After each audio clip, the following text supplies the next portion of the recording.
Hello, everyone, and thank you for joining today's educational webinar with Cancer Support Community Los Angeles. I'm Kathy Riley, the Associate Director of Programs at CSCLA, and I'm honored to welcome you to this week's webinar titled Debunking Cancer Diet Myths. Before we begin, if this is your first time joining us, Cancer Support Community Los Angeles is a premier nonprofit organization providing vital social and emotional support to families facing cancer, including patients and caregivers and their loved ones, all at no cost.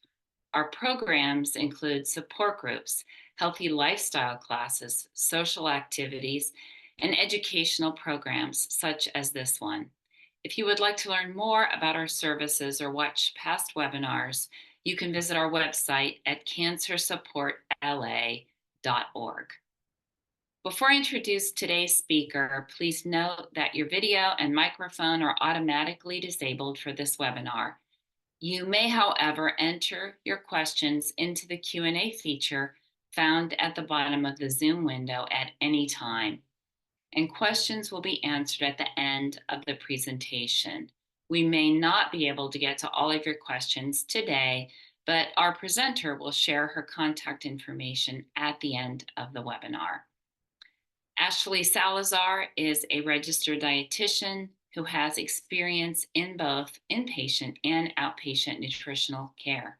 She graduated magna cum laude from Pepperdine University with a Bachelor of Science in Nutrition and Dietetics, and is a member of the Academy of Nutrition and Dietetics. She is bilingual in English and Spanish, and her mission is to reshape eating habits and empower patients to optimize their long-term health in sustainable ways.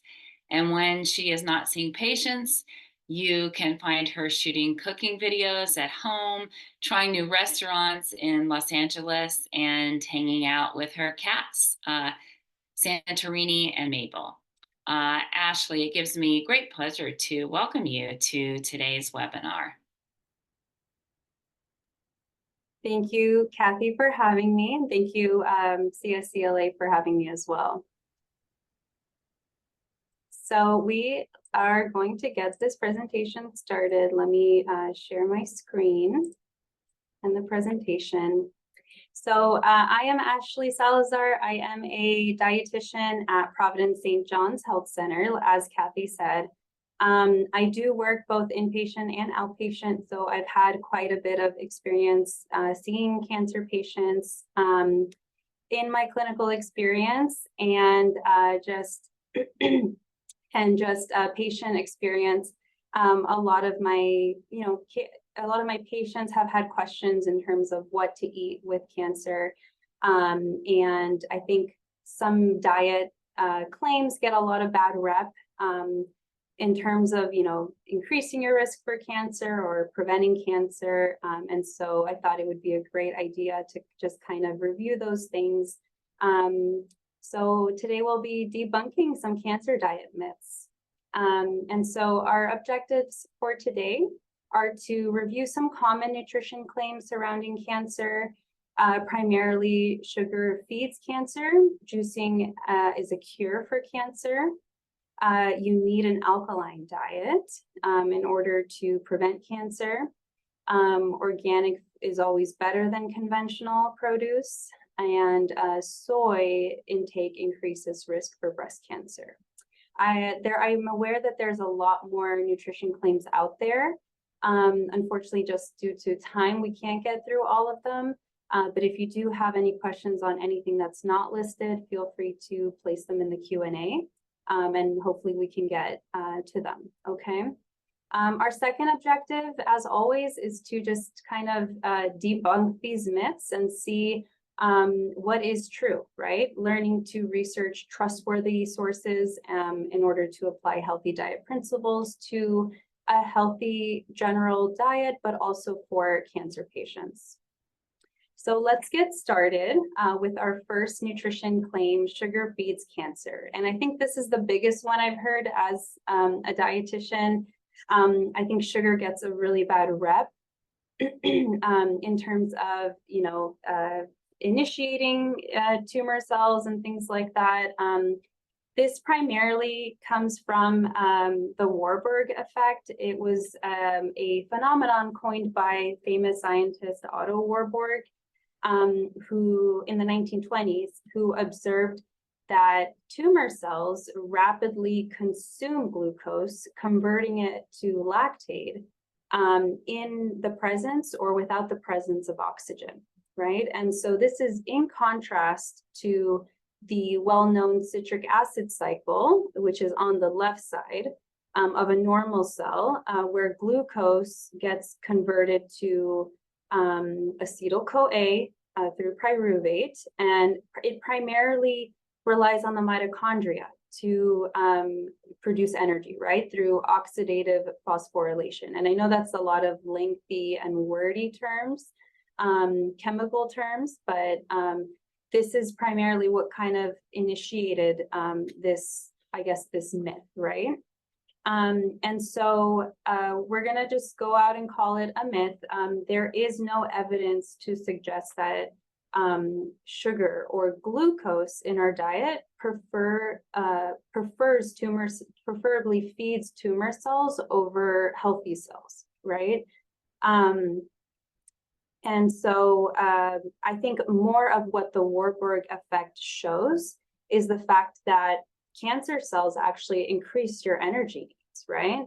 A large uptake of glucose and energy is needed to keep healthy and cancer cells alive, right? And so not necessarily that tumor cells will use that glucose or that sugar, right? Sugar feeds cancer. It just indicates that your energy needs do go up with it, right? Another thing to note is glucose is broken down into acetyl-CoA through glycolysis, like I said initially, through, in that picture with the Warburg effect. It's interesting to note, though, protein can also be converted to acetyl-CoA, right?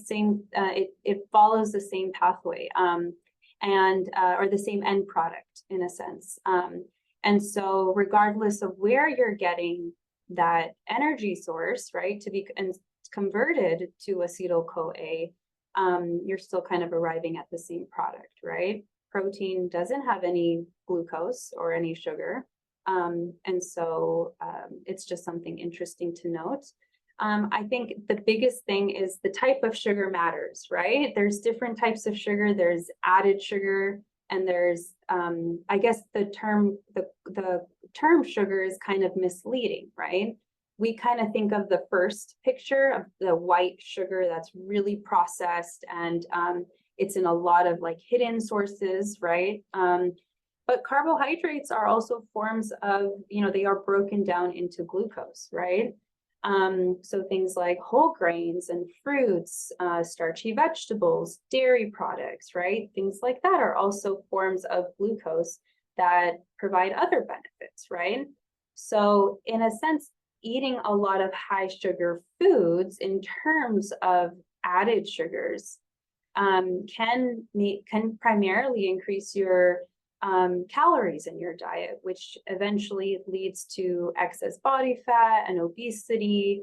And obesity has been shown to be a risk factor for developing cancers. So in that sense, in the sense of added sugars, I do recommend limiting those.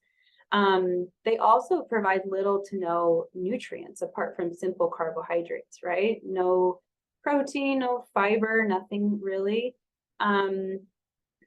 Glucose that comes from fruit or starchy vegetables, dairy, whole grains, they're usually coupled with other benefits, right? Such as fiber, which is what primarily is what we eat the whole grains for. but also minerals. So dairy products are carbohydrates. Dairy products give us calcium, and some of them are fortified in vitamin D, which is really hard to get just through diet alone. So a lot of the times fortifying products is beneficial.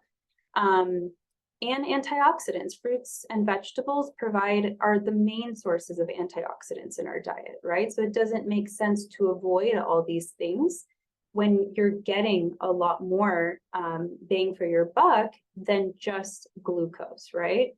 Our body and brain runs on glucose. So to limit that, in a sense, is not really beneficial to the body. There was a study that looked at the associations between total and added sugars and overall cancer risk. As you can see in the figure, on the total added sugars, total can mean natural, coming from fruit or carbs, other carbohydrates, or it could mean, it comes from natural and added, okay? So as you can see on the total amount of added sugar that participants consumed, it was half and half were coming from, or the most proportion was coming from sugary products in terms of candy, sweets, chocolates, things like that, and fruits, right? In terms of the added sugars on the bottom, it was mostly coming from sugary products. Almost half of the added sugars were coming from sugary products. The rest were coming from sugary beverages, things like sodas or other types of sugar-flavored, sugar-added beverages, cookies, cakes, pastries, milk-based desserts, things like custard or maybe like flavored yogurts, things like that, sugary cereals. So primarily it was coming from sweets, right?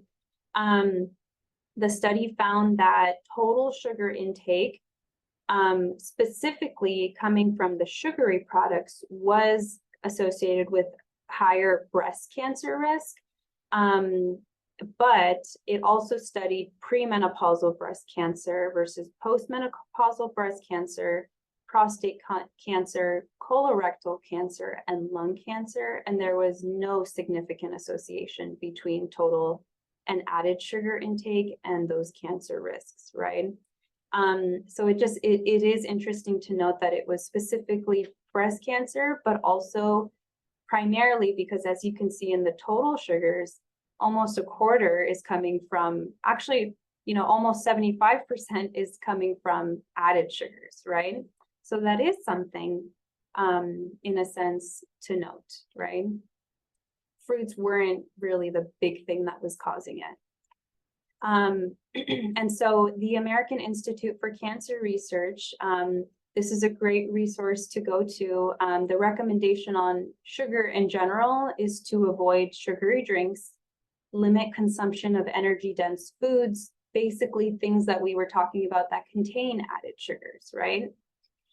Foods and drinks that are high in refined carbohydrates, added sugars, and fat contribute to obesity, which is a major risk factor to cancer. And so the bottom line with quote unquote sugar is maybe enjoying added sugars in moderation to prevent weight gain, limiting them in our diet as much as possible.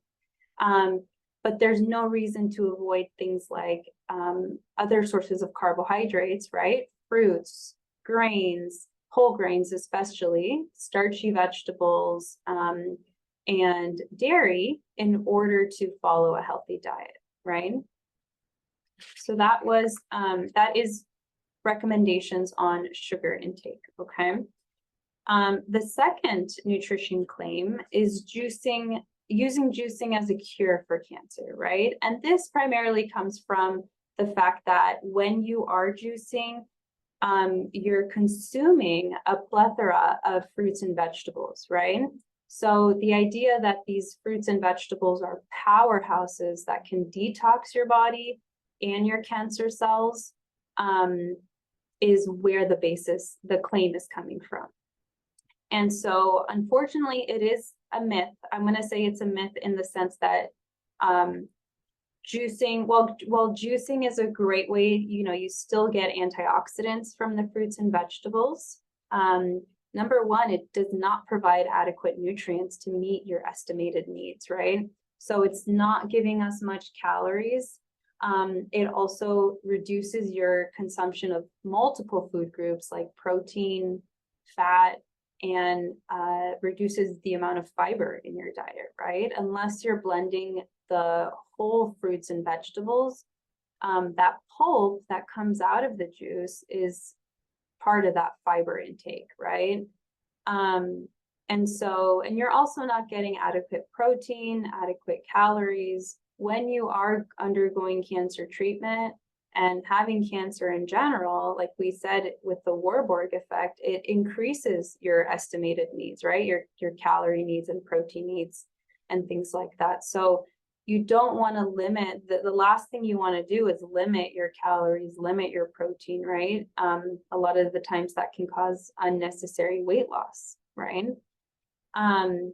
And so juicing by itself as meals are definitely not something that you want to practice for cancer prevention or during cancer treatment.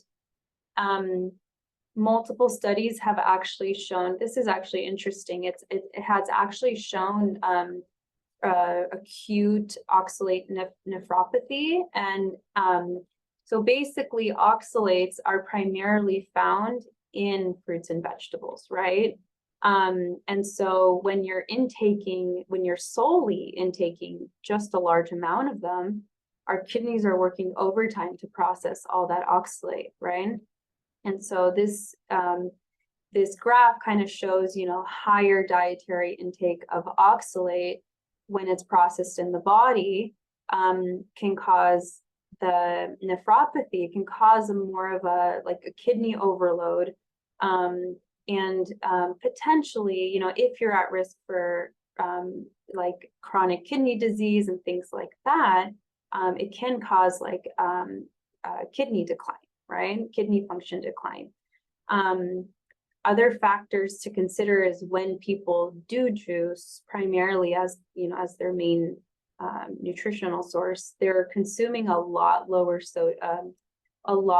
lower calcium intake.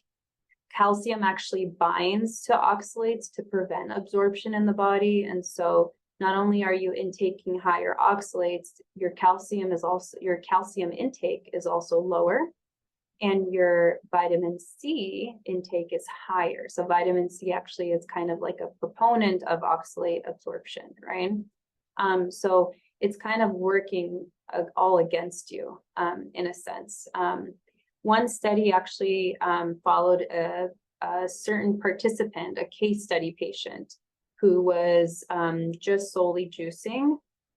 He was averaging almost 1,200 milligrams per day of oxalates. Just to give you an idea, like a usual intake of oxalate on a Western diet is usually from 100 to 150, right? So he was almost like consuming 10 times the amount. And this was coming from juicing, celery, carrots, parsley, beets with the greens, spinach, things like that. His daily vitamin C intake was around 150 to 900 milligrams. Typical Western diet intake of vitamin C is anywhere between 60 to 90. So he was doubling or more that intake. And his calcium intake was low, like I mentioned, right? He was averaging about 370 milligrams a day while juicing. And the average recommended intake is anywhere between 1,000 to 1,200 milligrams, right? So if you're using juicing solely as a nutritional source, you're kind of working against your body in a sense. You're not really giving it adequate calories, adequate protein, adequate fat, adequate fiber. So while juicing is a great way to get antioxidants, once in a while with certain vegetable and fruit juices, along with a healthy diet, the bottom line is if you want to get the full benefits of fruits and vegetables, your healthiest option is to consume them in a whole form, right? I would aim for 2 to 3 servings of vegetables and 2 to 3 servings of fruit a day. And that can be cooked or, raw, or even depending on the type of canned product, right? If it's a lower sodium or no salt added canned product, that could also be fine, right? So always consuming your fruits and vegetables in the whole form is more beneficial, okay? Our third nutrition claim is an acidic environment promotes cancer. And so this is based on the idea that an acidic environment is toxic to the body and increases your cancer risk, while an alkaline diet is protective, right? An alkaline environment is protective. And so there's different foods based on, on a spectrum, alkaline versus acidic. And so the acid alkaline association, I like to call it the other AAA, intends to balance pH with a 80% to 20% ratio, 80% coming from alkaline foods, meaning fruits and vegetables, and 20% coming from, or less, coming from acid forming things like beef, like animal proteins, beans, dairy products, coffee, sugar, alcohol.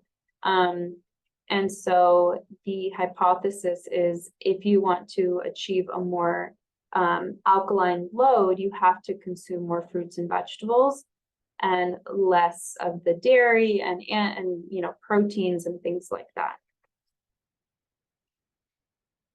And so I am calling it a myth, primarily because, the research, there is not enough research to say that our body is affected even by alkaline or acidic foods, our blood pH primarily. One randomized trial that was studying these diet changes only found altered blood pH by 0.014 units. So it was a very insignificant amount, while urine pH did increase by 1.02 units. So it may indicate that urine pH it does indicate that urine pH is affected by diet, but not blood pH, right? It was a very insignificant amount that changed. And so, our cells and cancer cells as well are not affected by urine pH.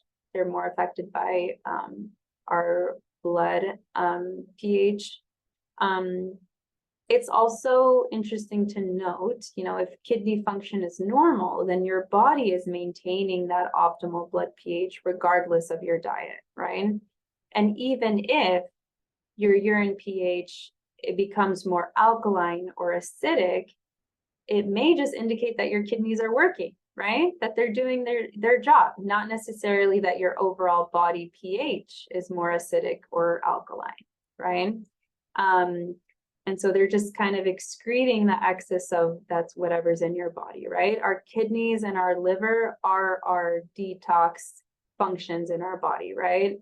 Our body doesn't detox our liver or our kidneys and liver detox our bodies, right? And so there's no scientific evidence that supports that diet can manipulate whole body pH or that it has an effect on cancer. And so we are calling this a myth. And the bottom line, the American Institute for Cancer Research does recommend, choosing more plant-based foods for overall health. This doesn't mean that you don't want to eat fruits and vegetables, right? It doesn't mean that certain claims of the alkaline or acid diet are, that we throw away everything, but you do want to choose more fruits and vegetables, right? Plant-based foods for overall health. You do want to limit your intake of high-fat cured meats, processed meats, added sugars, alcohol, things like that, right? And this is coming from the American Institute for Cancer Research, right? If we block out the ones that aren't really diet related, like eating a diet rich in whole grains, vegetables, fruit, and beans, right? not just fruits and vegetables, but whole grains, beans, fruit, the additional items. Limiting your consumption of fast foods and other processed foods. So things like cured meats, and high fat items and things like high fat fast food items. Choosing lean proteins. And so, just going back to what we said about not taking out protein, right? Not eliminating animal proteins, but just choosing leaner options in terms of, skinless chicken, fish, a variety of fish, right? Beans, nuts, eggs, right? Other things, tofu, like edamame products, tofu, things like that in order to get adequate protein, right? Even red meats, I would say you do want to limit your consumption of high fat processed red meats, things like salami, pepperoni, sausages, bacon, things like that, especially if they're cured, right? Because that increases the sodium. But things like lean, low fat red meat options, if it fits within your diet, things like filet or pork chops with the fat trimmed off the edges, or lean lamb, things like that in moderation, is okay, right? They're still giving you nutrients, they're still giving you high quality protein. There's no reason to avoid it, right? Not in excess, of course, but in moderation. And then again, limiting sugar sweetened drinks, limiting alcohol consumption, which technically these are in the alkaline and acid hypothesis. And so even the American Institute for Cancer Research does recommend that, right? But it's not solely limiting just acidic foods, right? There's acidic foods, like we talked about, animal proteins, beans, things like that, that are still beneficial, right? And so the fourth nutrition claim being organic foods are always better than conventional. Okay. And so organic foods have kind of taken a rise over the past couple of years. I know when I was little, we didn't really hear much about organic foods, but now it's, a lot of consumers and participants who quote unquote want to care about their health, they do look for more organic products in the grocery store.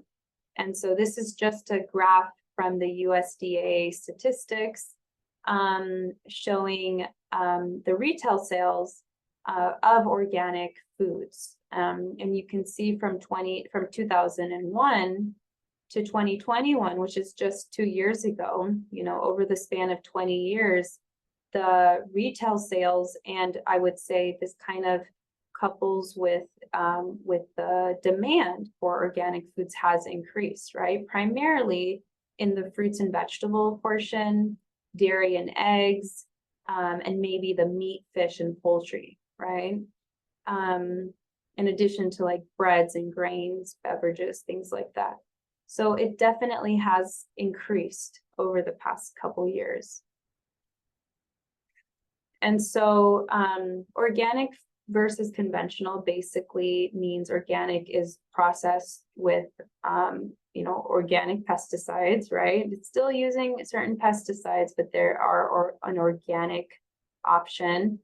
A lot of the times organic can also mean they're not adding additional items, to make the color better, or to make to last during winter seasons and things like that. Another thing could mean if you're buying grass-fed or free range, things like that. Those keywords can also be coupled with organic. And so there is insignificant evidence that organic foods are more cancer protective or even provide like more nutrients than conventional. Actually, one cohort study found that a higher intake of organic foods. One cohort study that I found, it was a significant association for decreased risk of developing non-Hodgkin's lymphoma and postmenopausal breast cancer, but there was no association detected for any other type of cancer. So that was interesting. It did show protective effects for some, but not others. One thing to note, like eating organic maybe can reduce your risk of ingesting commercially produced pesticides, but even the pesticide level in conventional produce are well below the EPA guidelines, right? The EPA has banned pesticides that have been shown to be toxic or detrimental to farmers and produce. So even the conventional items that contain regular pesticides are in such low amounts. A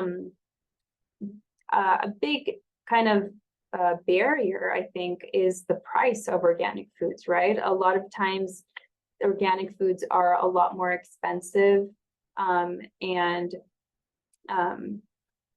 additional organic foods, if they don't have anything added to them, they're a little bit like, they're not perfect produce, right? And so sometimes we're so used to a perfect produce that the organic produce goes to waste, right?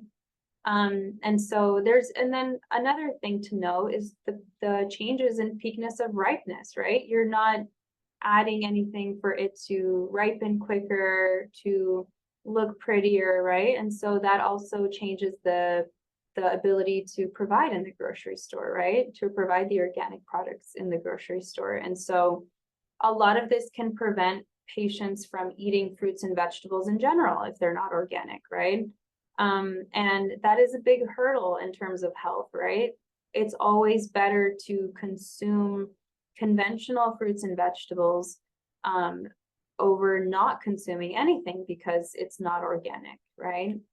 And so the bottom line, the American Institute for Cancer Research recommends eating most plant foods because they do reduce your risk for cancer, whether organic or conventional.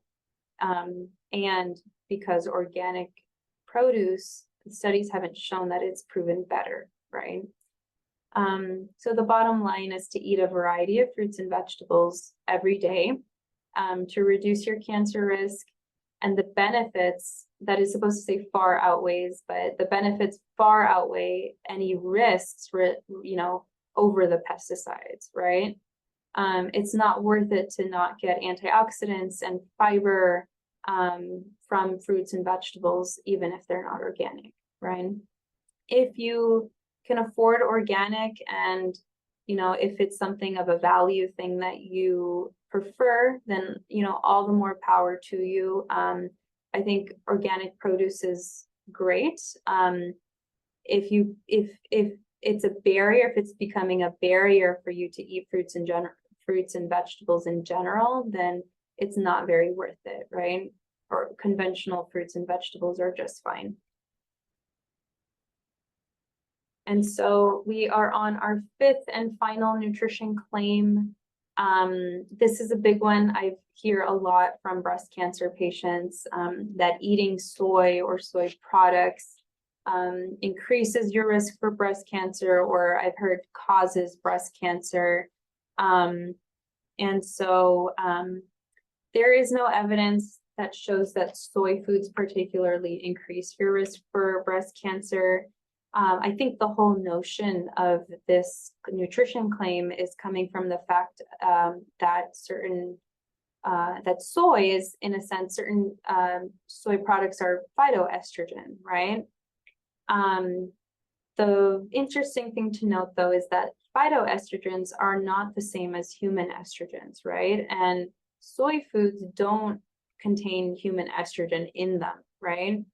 And so they're not like the pathway to digestion of these soy products are not leading you to increase your estrogen in your body, right?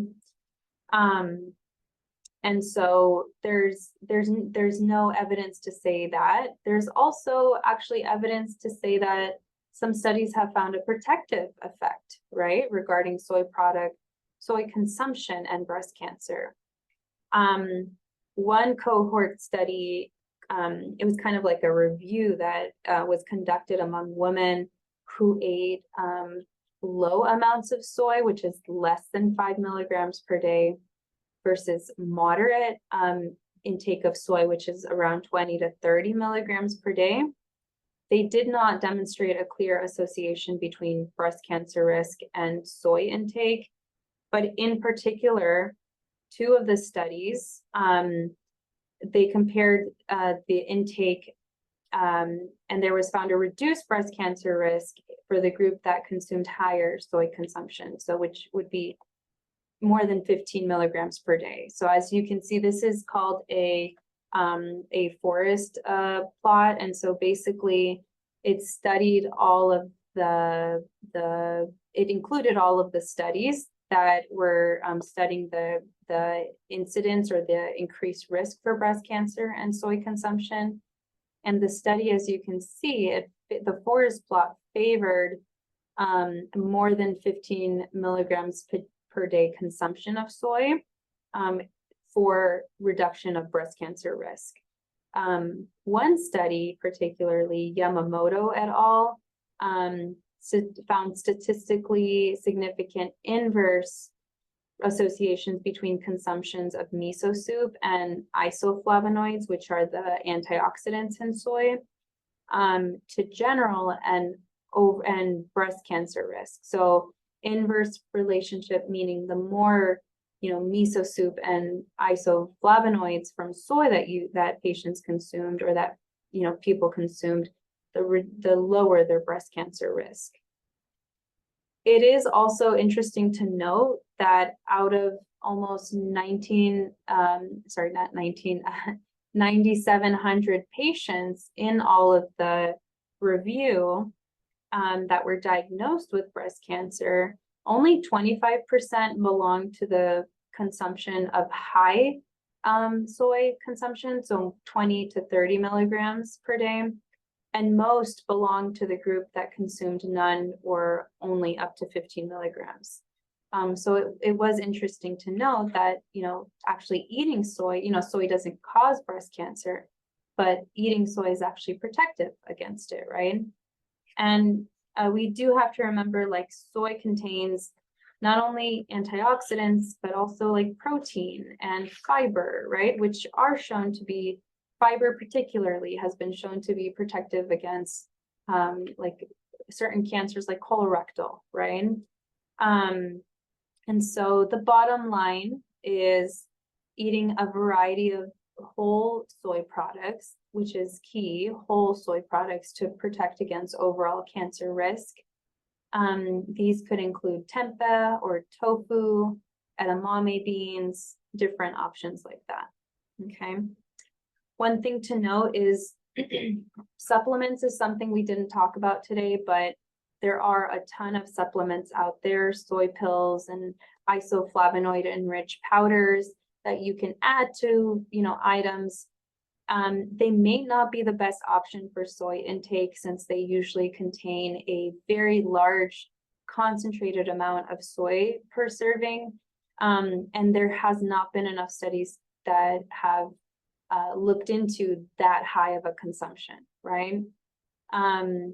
There's also soy protein powders and soy condiments like soy sauce, soybean oil, and soy lecithin that, in a sense, apart from the soy protein offering protein, they don't really offer much health benefits, but they're also not necessarily harmful if eaten in small amounts. Things like soy sauce, which is just like fermented soybean oil, soy lecithin, which is a binder in foods, but again, in small amounts, which is key, right? I think in excess, like sodium, soy sauce can have a lot of sodium, right? If you have a history of blood pressure, it may not be the best option to consume in large amounts. And as with all plant foods, the less processed, the better. So that's why I mentioned whole soy products, right?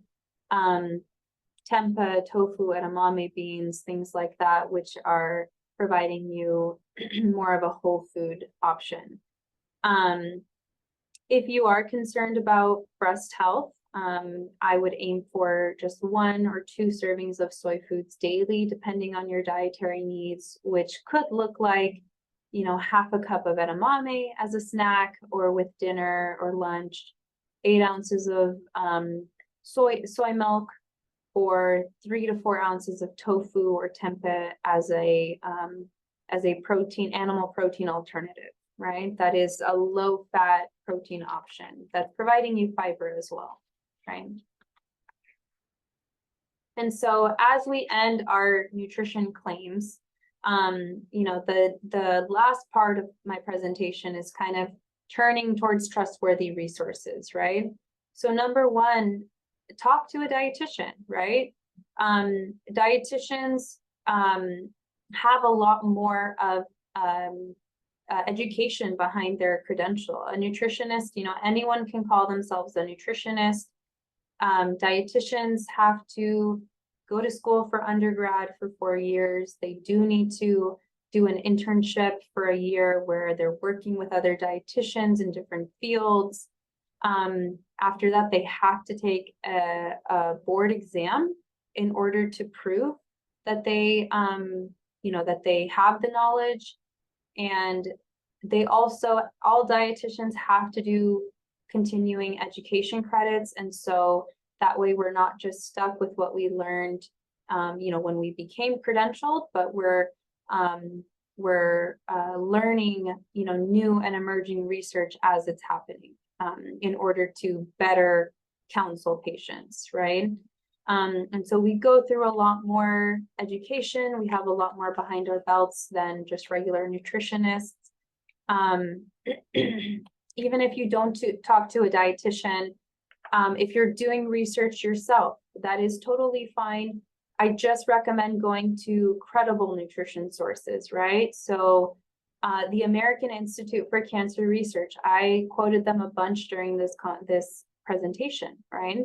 They are a great resource for claims, for recommendations. A lot of their articles are written by dietitians. Their website is very user-friendly, and they have certain recipes and resources like that, which is great. The USDA, this is kind of like the general government nutrition overseer, and so this is great resources for guidelines on my plate and dietary guidelines for Americans and things like that. Great options, especially for kids. And then the Academy of Nutrition Dietetics, which is partially connected to our credentialing, our dietitian credentialing program, and the guidelines that we're able to say to patients. So it's a great resource as well. And the American Cancer Society for just information apart from nutrition, right? For treatment and surgeries and things like that. So just to bring it all into a summary, we've reviewed some common nutrition and cancer claims, sugar and cancer, juicing as a cure for cancer, alkaline versus acidic diet, organic versus conventional foods, soy and breast cancer risk.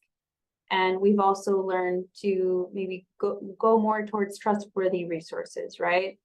Google is expansive, and it can get overwhelming with some claims that it says anyone can make an article and it can pop up in Google, right? I think it's a great resource, but you do need to know your credible nutrition sources, right?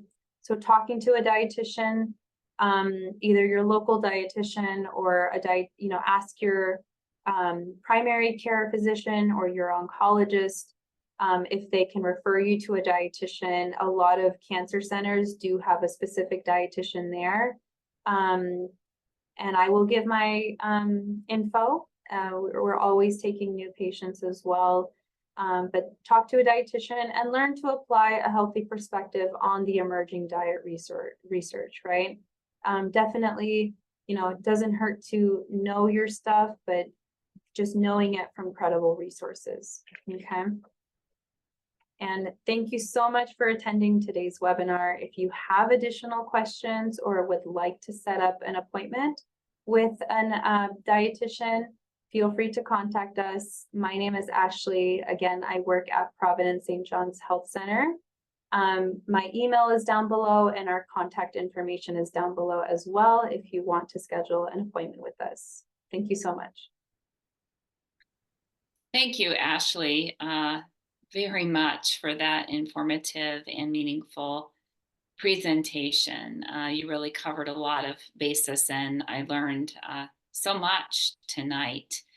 We do have a few minutes for questions, and we've received quite a few in the Q&A. So I'll work through those with you, and if we don't get to every question, please feel free to reach out to Ashley, and I'll also put an email for Cancer Support Community into the chat before we end the evening together, so you can reach out to us as well.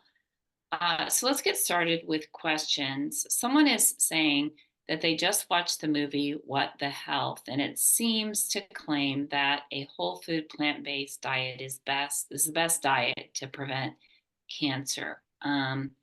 Is that true? And I know you commented a little bit on that, but could you talk a little more about that?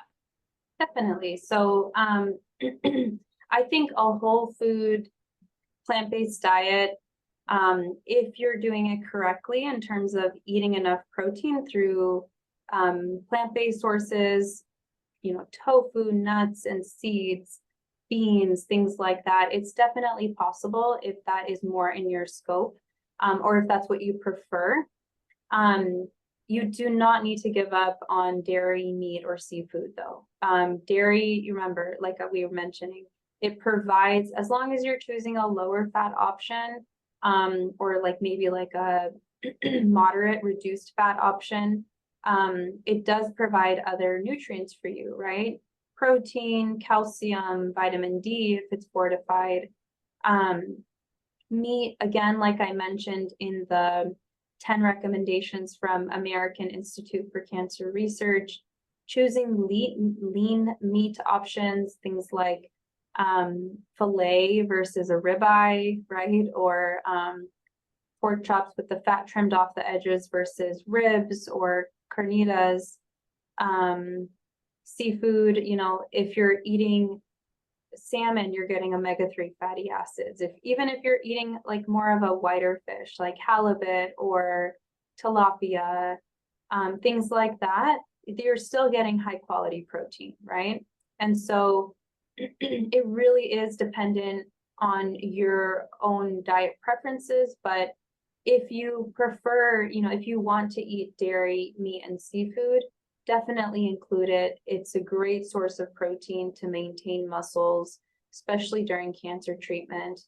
I would just limit your sources of either sugar, more of a sugar dairy product, or processed cured meats, right? So things like salami and bacon and sausages, just very minimal amounts. I always tell my patients maybe once a month, twice a month if you want to enjoy it, but generally limiting them, right? And then those lean options, things like the filet or the pork chops and things like that, a couple times a week is okay.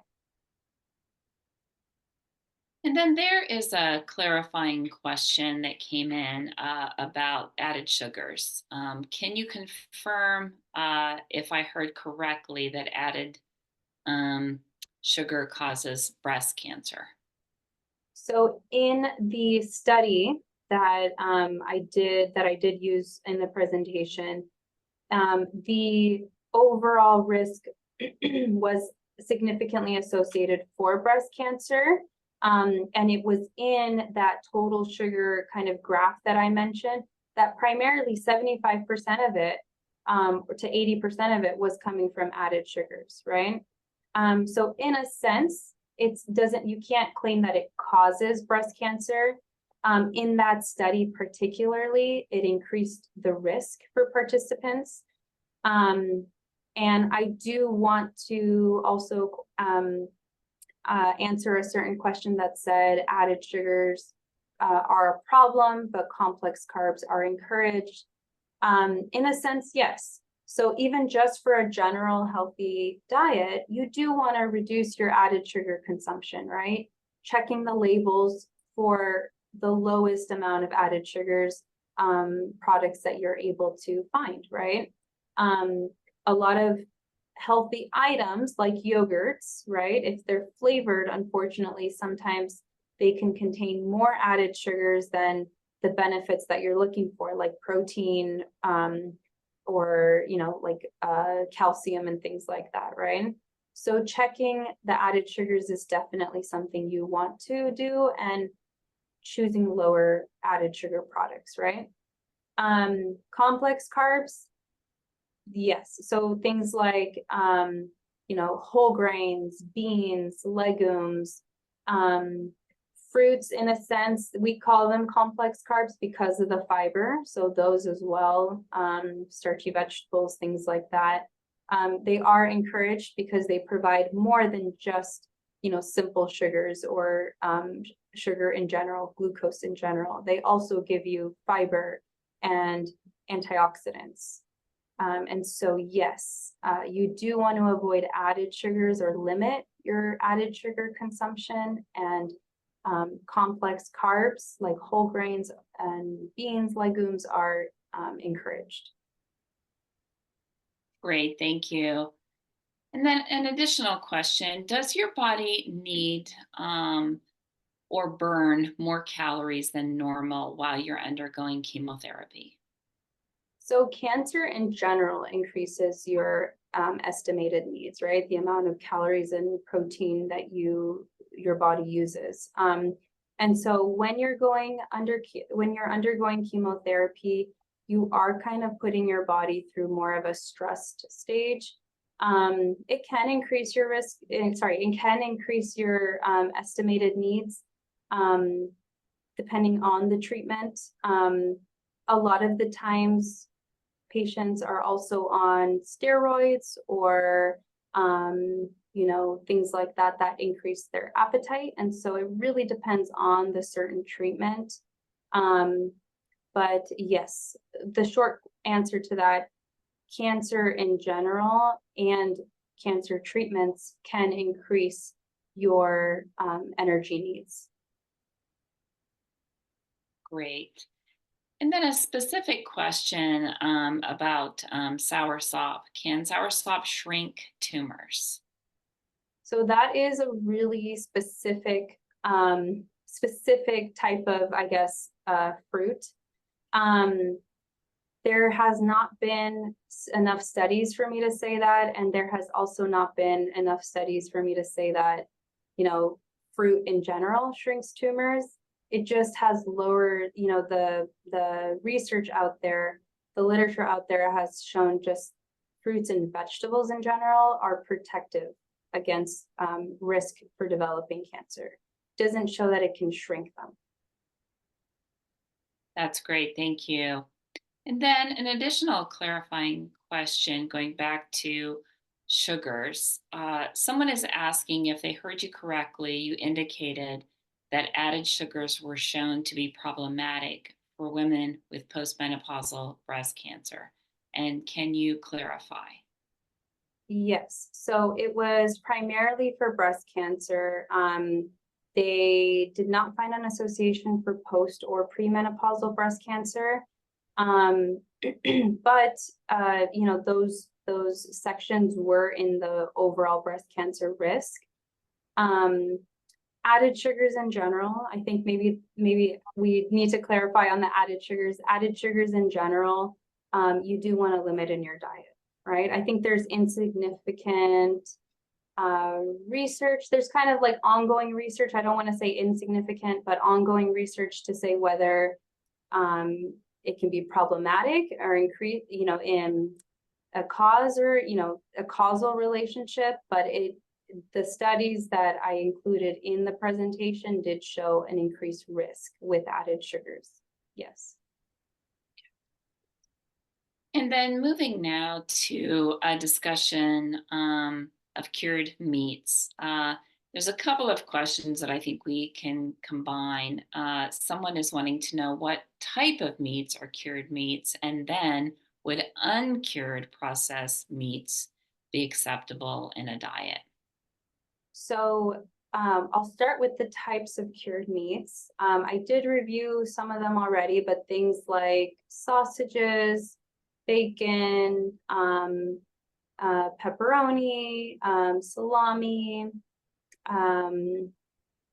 things that cured literally just means that you cure them in like a salt brine or a salt base, right? So those types of cured meats. A lot of cured meats also, when you cook them, they develop a char, which can contain nitrates or nitrites. Those have been shown to increase your risk for overall cancer, specifically colorectal cancer, right? And so definitely reducing those types of cured meats. The uncured meats would be, I do know what you mean. So things like uncured bacon or uncured sausages, right? That just means that they're not curing them in a heavily, like a high sodium option. But they're still in a sense, red meats. Some of them can be higher fat, right? So even if a sausage is not cured, it is depending on the filling, right? They could use a higher fat proportion. Same thing with bacon. Uncured bacon still contains fat on it. So those types of high fat meat products in general, they can increase your risk for, like I said, developing like specifically colorectal cancer, which you do want to eat in moderation. And I will answer the question kind of related to that.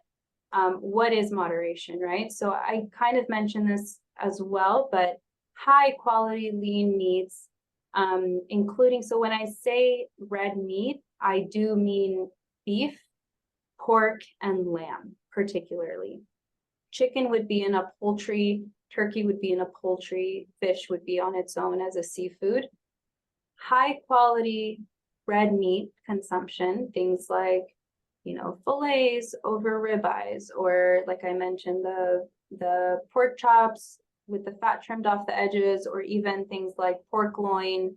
Those are lean options, right? They still contain a lot of nutrients and protein. I generally recommend like 1 to 2 times a week consuming them. There is no really guideline on it. I know some people recommend up to 3 times a week. And the fish consumption, I would just say, so those high quality meats, 1 to 3 times a week, anywhere between that.